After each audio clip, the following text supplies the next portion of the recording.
Berita akhir zaman. Assalamualaikum warahmatullahi wabarakatuh. Bismillahirrahmanirrahim. Laqad ja'akum rasulun anfusikum wa huwal mahdi al-muntazar, kunyahnya Al-Jabir. Ketika kamu salah menyebut Dajjal sebagai Imam Mahdi, bagaimana jika hadis-hadis yang kamu pelajari justru membuatmu tertipu?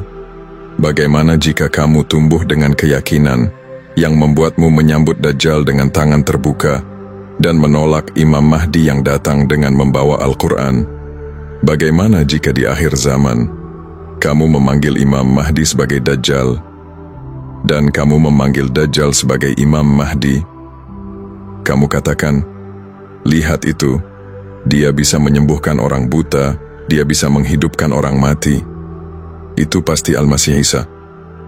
Tapi kamu lupa, Dajjal juga mampu melakukannya. Kamu katakan, itu pemimpin besar yang ditunggu-tunggu. Dia membawa teknologi canggih, kekuatan super, karisma besar, pengikut jutaan. Tapi kamu lupa, itu semua juga ciri Dajjal. Hadis riwayat Ibnu Majah dan Imam Ahmad. Tidak ada makhluk sejak penciptaan Adam yang lebih berbahaya bagi umat manusia daripada Dajjal.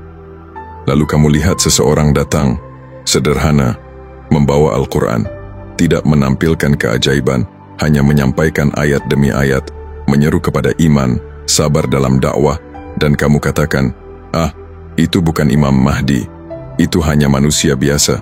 Kamu bahkan menuduh dia sesat. Berbahaya. Mungkin Dajjal dalam penyamaran.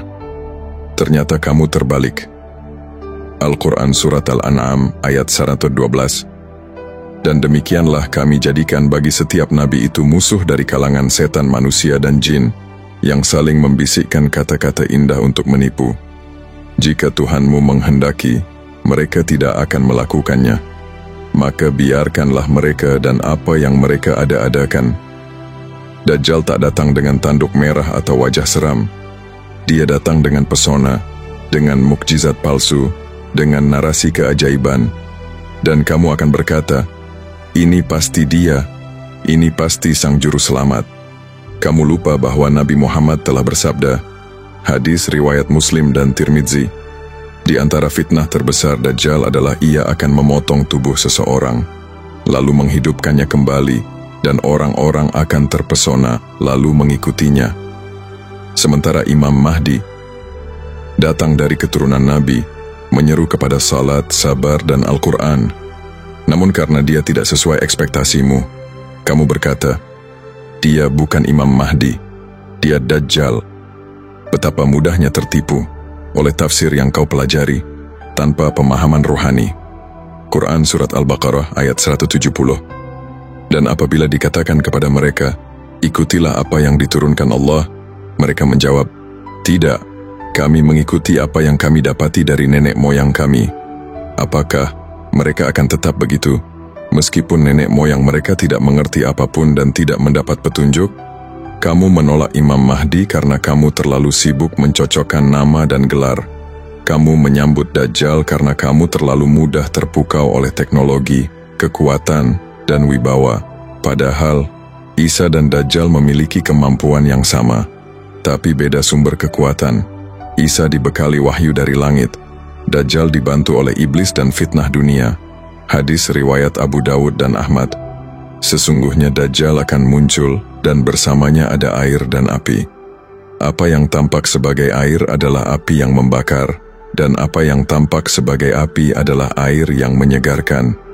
Maka, barang siapa menjumpainya, hendaklah dia memilih api, karena itu air sebenarnya. Kamu lihat air, kini kamu minum, kamu mati terbakar. Kamu lihat api, kamu lari. Padahal itulah kehidupanmu. Berdoalah agar kamu tidak tertukar. Berdoalah agar kamu tidak menyebut Imam Mahdi sebagai Dajjal dan tidak menyebut Dajjal sebagai Isa Al-Masih. Karena tanda-tandanya tidak semudah yang kamu pikirkan.